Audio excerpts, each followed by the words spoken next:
Kenya où le président de la République voudrait ouvrir une église dans la résidence présidentielle. Parlons de courage et de zèle. Une église dans la résidence présidentielle.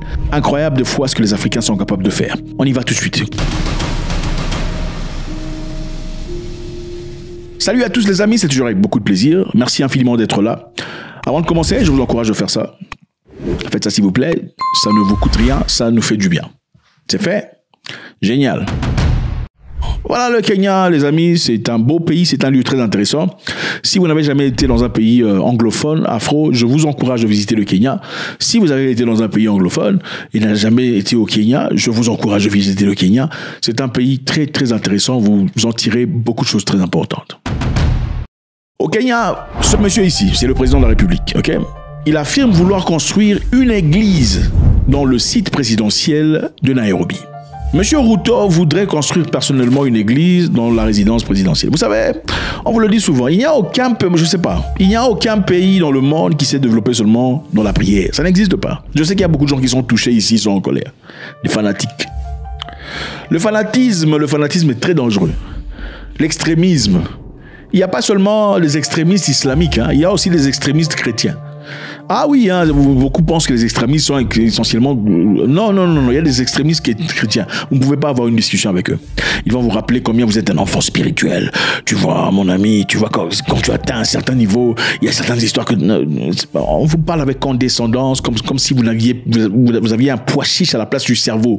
C'est incroyable. C'est ce paternalisme inouï que l'on présente généralement quand vous présentez des faits qui ne sont pas tout à fait alignés à la religion. Non, tu vois, spirituellement, ce sont des choses qui, quand tu es un bébé spirituel, maintenant tu es un bébé mental, un bébé émotionnel. Tu peux être un papa spirituel, mais un bébé émotionnel. Il y a beaucoup de papas spirituels qui ont détruit des vies des gens. Vous le savez, si vous êtes sérieux et honnête, vous en êtes conscient. Beaucoup de gens ont dit chassez vos mères, il faut chasser vos parents. Se posant sur le verset biblique disant moi et ma maison serviront l'Éternel. Il y a des gens, moi et ma maison serviront l'Éternel. Si vous ne servez pas mon Éternel, vous quittez ma maison. Il y a des gens qui ont chassé leurs parents. Ouais, chasser maman de la maison, chasser papa de la maison. Ah oui, tout à fait. Mais le même livre vous dit, il n'y a pas de plus grand commandement que l'amour. Comment toi, tu peux prétendre aimer un autre humain si ton père ou ta mère qui t'a engendré, tu n'aimes pas, tu as jeté dehors? Non, je recommence. Toi, comment tu peux aimer un humain si l'homme ou la femme qui t'a porté dans son sein, tu as jeté dehors parce qu'il ne part pas de ton église? Vous êtes des hypocrites. Un pharisianisme effréné, c'est incroyable, on vous regarde dans les yeux, on vous présente l'amour. Vous savez, la meilleure façon de prêcher quelqu'un, c'est à travers les actions, les actes. Vous agissez tellement bien que la personne est curieuse de savoir, est-ce que vous participez à des événements tels que prier? Je suis très curieux de savoir. Ce n'est pas en disant, tu vois, il faut sauver, les temps passent. Non, il faut arrêter de nous embrouiller. Il n'y a aucun pays sur Terre qui s'est développé seulement dans la prière, ça n'existe pas. Pour qu'un pays se développe, il faut que les gens se mettent ensemble et réfléchissent. Pour qu'un pays se développe, il faut que l'on construise le plancher psychologique et intellectuel. Pour qu'un pays évolue, il faut investir dans l'intelligentsia. Monsieur Ruto dit, je ne veux demander pardon à personne pour construire une église. Le diable peut être en colère s'il veut et faire ce qu'il veut. C'est comme ça que beaucoup de gens disent. Tu peux être en colère ce que je veux, moi c'est mon Dieu que je veux, c'est à mon Dieu que je veux faire plaisir. Comment peux-tu aimer un Dieu que tu n'as jamais vu si tu n'aimes pas les yeux? Il faut arrêter de nous embrouiller. Mimi ni mtu naamini Mungu. Na I have no apologies to make. Kwa kujenga kanisa, I have no apology. Mnanielewa? Na hakuna mtu nitaomba msamaha. Kwa kujenga kanisa, tutajenga kanisa ya Mungu. Shetani akasirike, afanye ile anataka. Les propos de Ruto ont suscité l'indignation de plusieurs Kenyans. Hiyo mambo ya kujenga kanisa, State House si shamba lako. Enda ujenge kwako Karen, jenga kwako Sugoi, enda kwa kila kanisa iko na harambee wajenge. Au Kenya, il y a quelques jours, en effet, beaucoup de gens sont sortis dans les rues. C'est parce qu'on a voté une loi qu'on appelle de Finance Bill 2024. Alors, c'est quoi ce Finance Bill? Le Finance Bill 2024, en termes faciles et simplement une nouvelle façon de se chercher l'argent. En tout cas, le gouvernement a besoin d'argent.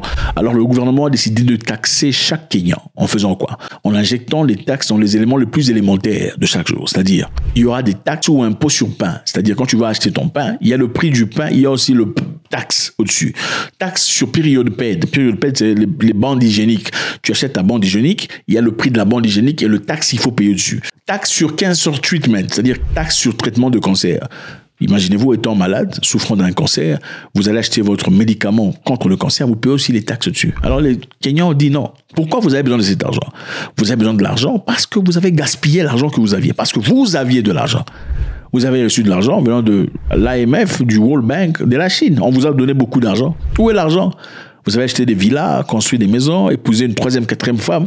Et en fin de compte, pour vous rattraper de tout ce que vous avez fait, maintenant vous voulez nous taxer, nous. Pourquoi? On n'accepterait pas. Les gens sont sortis dans les rues, on a tiré sur beaucoup de personnes. Ils sont tombés.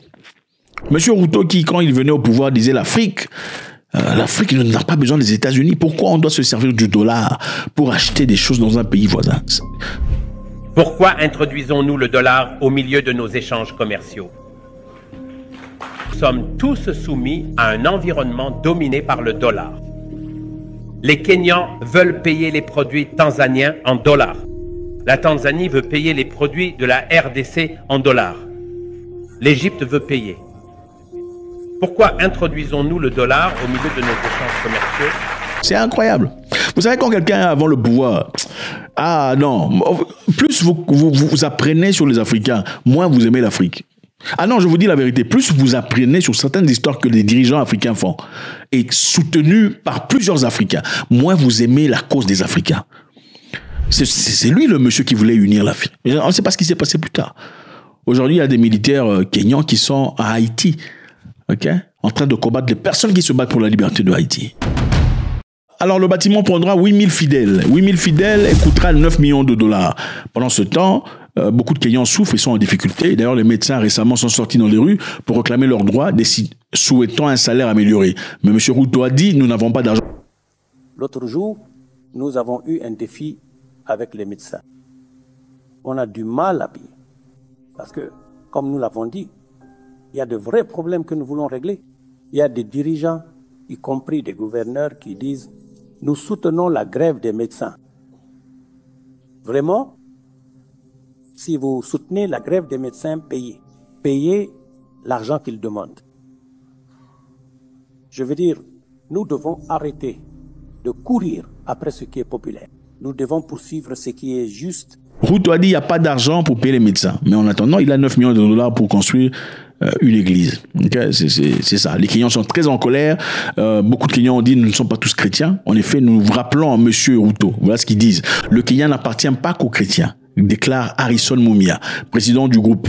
Bien que 85% des Kenyans soient chrétiens, 11% sont musulmans et existe aussi des hindous, des adeptes de religions traditionnelles. Il n'y a aucune mosquée ni temple à la résidence présidentielle. Ne le faites pas. Je vous rappelle ici qu'au Rwanda, dirigé par M. Paul Kagame, il a récemment fermé les églises. D'ailleurs, ça a commencé en 2018. Ouais, 2018, on a fermé à peu près 5000 églises. Pourquoi vous avez tant d'églises dans les avenues? C'est quelle maladie? Pourquoi dans cette route, vous avez 15 églises différentes avec des baffles? Église pentecôtique Jean-Pierre, église pentecôtique Jean Bosco. Mais vous priez le même Dieu. Si vous priez le même Dieu, pourquoi vous ne mettez pas ensemble pour faire une église? Non, on n'aime pas ça. On n'aime pas ça parce que chacun a sa vision. Et c'est quoi la vision? C'est quoi la vision? Oh, chacun a sa vision. Quelle vision? Même vous priez à un seul Dieu, c'est quand même complètement incohérent. Votre Dieu doit être vraiment désordonné pour donner des visions différentes à chaque personne. C'est incroyable. À moins que ce soit pour des raisons personnelles. C'est minable en fin de compte. Et en effet, les gens qui prient beaucoup, ce sont les gens qui sont incapables de se défendre. Écoutez, les gens qui prient beaucoup sont les plus grands esclaves. Les plus grands esclaves sont les priards. Parce que quand tu pries beaucoup, ça te détache de ton état animal. L'état animal est très important. C'est-à-dire, quand quelqu'un vient toucher les fesses de ta mère, tu es en position de lui écarter sa gorge. C'est ça l'état animal dont on a besoin. Mais il y a des gens ici, tu touches les fesses de sa mère, ils disent que le Seigneur te pardonne. Oui, c'est ça. Mais vous aimez ça, vous l'acclamez. C'est ce genre de personnes qui sont vos leaders. C'est incroyable. Hein? Moïse a tué quelqu'un. En parlant de votre livre, Moïse a tué quelqu'un pour libérer son peuple. Vous en êtes incapable. À Dieu ce qui est à Dieu, à l'État ce qui est à l'État. C'est incroyable. Faites-moi savoir ce que vous en pensez. C'est toujours avec beaucoup de plaisir.